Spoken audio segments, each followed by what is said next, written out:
السلام عليكم ورحمة الله وبركاته. الحمد لله رب العالمين والصلاة والسلام على سيد الأنبياء والمرسلين وعلى آله وصحبه أجمعين. I don't know about you, but that was a lot of really awesome talks. And I'm a little dizzy myself. I had all these thoughts that I wanted to share with you, but I'm kind of overwhelmed with what I've heard myself. So first of all, I'd like you to give it up to all of our presenters. Jazakumullahu khairan. And it's very intimidating going after heavyweights like that. Not literally. Okay, so but I do want to share with you, and I don't think I'll take that much time. I really honestly don't think I'll take that much time. I do want to share with you some thoughts that I have, some convictions that I have, some things that I have no doubts about in my mind, that inshallah ta'ala, I will see them in my near future, and if not, my children will see them in the United States in the very, very near future. We're going to see a new standard for the Muslim community. We're going to see the standard being that our high school graduates, it's not out of the ordinary that our boys and girls have already memorized the Quran by the time they come out of high school. It's going to be a new standard. Oh, wait for the takbirs, hold on, that's just the start. It's going to be a new standard that by the time our youth are in college, that they are fluent and versed in the Arabic language at the very minimum as a second language. And they're already working their way to a third and a fourth language of their choice. So when they speak with each other and they want to kick it with each other, they're kicking it in Arabic. They're kicking it in the language of the Messenger of Allah sallallahu alaihi wasallam, in al-Fusha. There is no Ammiya. Ammiya dies in America. The dialectical Arabic dies in America and Fusha is born. And doesn't matter if these children are African American or they're Indonesian or they're Pakistani or Bangladeshi, their Arabic is incredible. And by the time they come out of high school and college, they will go on to do their education. And by the way, they haven't just memorized the Quran, they've been studying it their entire life too. And by the time they come out of college, their education in the seerah and in the fundamentals of Islam is rock solid. It is absolutely rock solid. And of course, those of them that are Pakistani are still going to go to med school only. And, you know, the vast majority of the Arab kids will still go on to be engineers, inshallah ta'ala, because that's a sunnah, right? But as they will go into those professional fields for the sake of Islam, as they do, even though they will go into those fields, they will make sure that they have a minor in something that actually means something. They will at least have a minor, if not a bachelor's, before they go on to higher studies in sociology, in political science, in history, in anthropology. They will study the human sciences, the areas of inquiry that actually influence human thought, because now that they have the guidance of Allah Azza wa Jal, they will study how far human studies have gone in understanding ourselves, and they will bring those two worlds together. They will understand what it means they will understand political science from the Quran's point of view. They will understand psychology from the Quran's point of view, from the prophetic point of view. They will understand sociology from the prophetic point of view, from the Quranic point of view. These will be a Renaissance generation. They will be incredibly intelligent people. And the people all over the Muslim world are going to say, one day is going to come, you know how we used to say back in generations, where did you go to get your ilm? And people used to say, I went to Baghdad, and somebody went to Medina, and somebody went to this institution and that institution. People are going to say, I went to Delaware, I went to Dallas. People from all over the world are going to study the ilm of Islam in America. It is going to happen. It is going to happen. And you ask, and I'm saying these things, I'm not making it up. I am absolutely convinced we are on a trajectory. We are heading towards this destination. And this is just from the ilm point of view. I didn't talk about the character of these youth. Because if they've memorized the Quran and they can speak in Arabic, but they don't know what it means to lower their eyes, and they don't know what it means to not be addicted to the next movie that comes out and they have to go watch it. It doesn't mean anything. It's empty, it's hollow. So let's talk about what kind of character these people are going to have.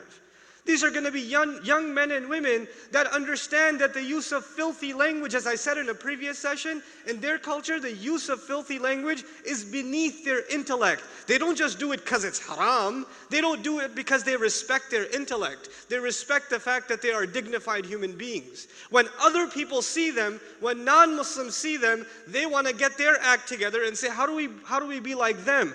Our Muslim girls are going to go to college. They're going to go to high schools and colleges and whatever profession they go into, whatever area of academics they go into, and other women are going to be like, how come I don't dress like her?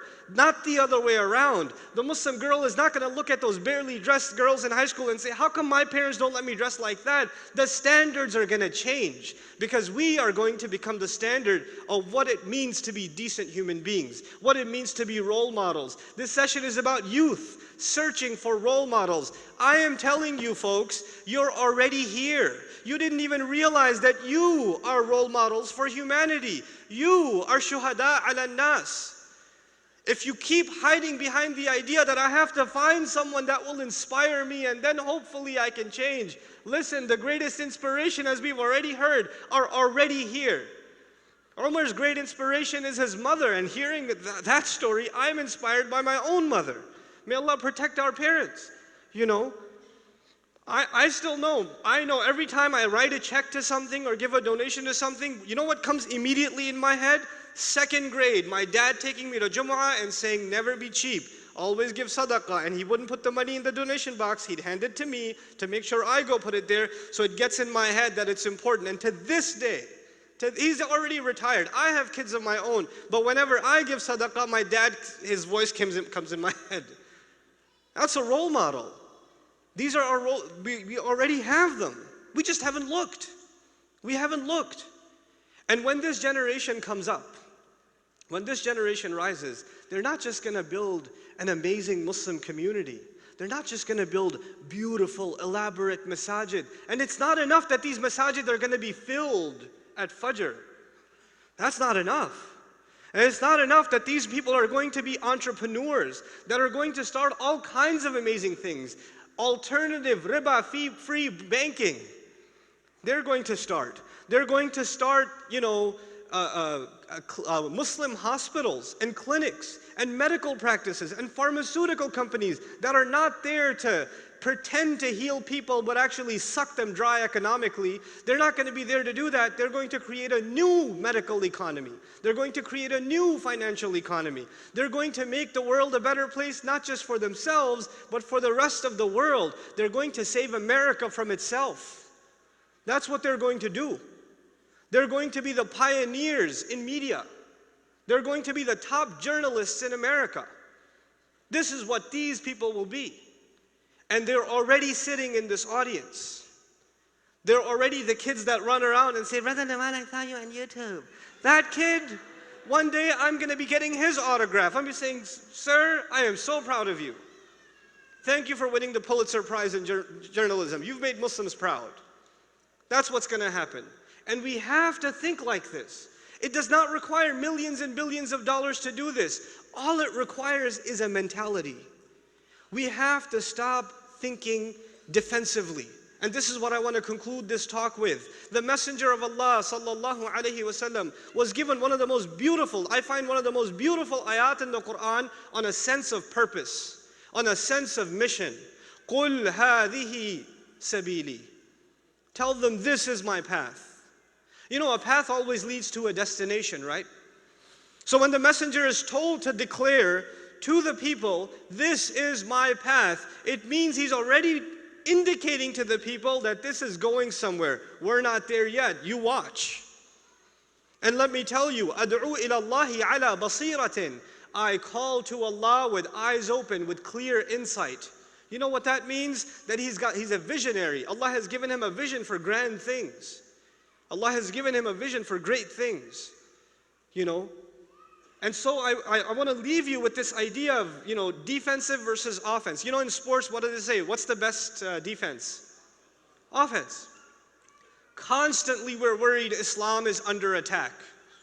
Why do you have polygamy in Islam? Why do you have these violent verses in the Koran? Why do you do this and why do you do that and why do you do the other? You know what? It's time to turn the tables on that conversation. Why do you have no purpose in life? Why don't your youth look like our youth? Why don't your families enjoy the harmony that our families enjoy? Why don't you come enjoy the beauty of life that we've come to see? We're going to turn the tables on this. We're going to be the ones asking the questions. Why do you live with injustice and not speak up against it? Why do you not build communities that build strong youth? We're going to be the destruction of the alcohol industry, not because we're going to pass fatwas that it's haram, Allah already did that for us, but because we're going to expose its evils and the evils it gives birth to. We're going to educate the people about the harm, things that bring them harm. This is not just something that brings the Muslim harm, it brings society harm. And Islam came to save people from harm, even the non-Muslims. We will be the education. We have to think like that. We have to think like that. You're going to be driving with your children, many of you, when this convention is over, you're going to be taking the highway and you're going to see a filthy billboard. You're going to see a billboard for a casino, or you're going to see a billboard for some beer or something. And you're going to say, hey kids, look over the other, that's haram, don't look there, okay? Don't look there. But you know what? Your mentality has changed. You're going to say to that kids, you know that thing we're not looking at? Our job one day is to take that down and replace it with something better. That's what we're here to do. Allah brought us here so we can make this a better place. That's what we're going to do. That's what it means to be role models. And you're all going to be. And the last thing I want to share with you guys, and I'm done. I'm talking to the younger guys, folks here, especially the non-married boys and girls. And I'm calling you boys and girls because you're not acting like men and women yet. Because if you were, I would call you men and women. So I'm calling you boys and girls, and I'm hoping by the end of this talk you leave here men and women. Because the young boys and girls, the 10 and 11-year-olds, look at you in the conference and say, well, he walks like this, like he's got some, deficiency in his legs, so why can't I? My older brother does it. My sister's dressed all weird, why can't I? She's talking to boys, why can't I? They look at you, are already role models, whether you accept it or not. And you have to take responsibility for how you carry yourself, how you speak, how you text, how you post, how you troll, how you hashtag. You have to take responsibility for that. You have to, because you already are role models. When you go on a search for role models next time, look in the mirror. Look in the mirror. Allah has already put you in a position of leadership. You are Muslims. Allah has already put you in a position of responsibilities. You are on the ummah of Muhammad sallallahu alayhi wa sallam, لِتَكُونُوا شُهَدَاءَ عَلَى النَّاسِ, so that you all may be witnesses against humanity. It is God's great gift, Allah's great gift, that we get to enjoy these treasured words, these words that you cannot put a price on. This La ilaha illallah, this Muhammadur Rasulullah sallallahu alayhi wa alihi wa sahbihi wa sallam.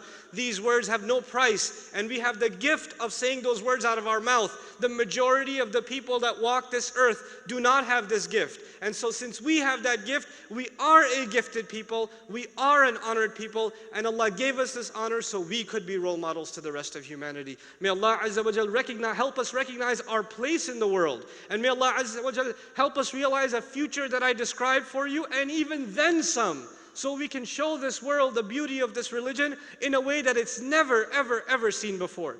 Barakallahu li wa lakum fil Qur'an al-Hakim wa nafa'ni wa iyyakum bil ayat wa dhikr al-Hakim.